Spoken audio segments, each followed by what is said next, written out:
First stove వెలిగించి కడాయి పెట్టుకొని కొంచెం ఆయిల్ వేసుకోవాలి. తర్వాత తరిగిన వెల్లుల్లి, తర్వాత ఉల్లిపాయలు, పచ్చిమిర్చి కూడా వేసేసుకుందాం.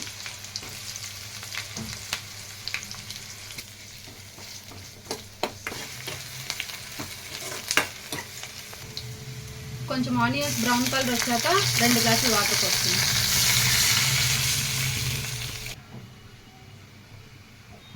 ఇప్పుడు మ్యాగీ వేసుకుందాం.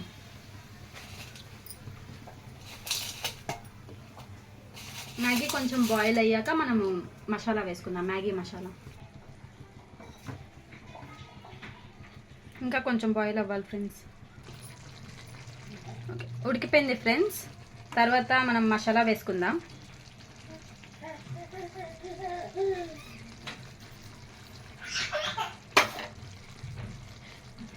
ఈ మసాలా సరిపోతుంది, కొంచెం సాల్ట్ వేసుకుందాం ఫ్రెండ్స్.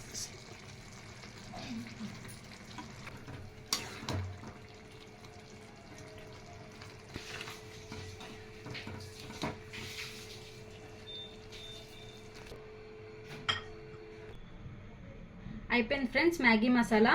మీరు కూడా ఇంట్లో ట్రై చేసుకోండి ఇలాగా, పిల్లలు ఎంతో ఇష్టపడతారు ఇలా చేస్తే. అలాగే మీకు ఈ వీడియో నచ్చితే కనుక please like, share and subscribe.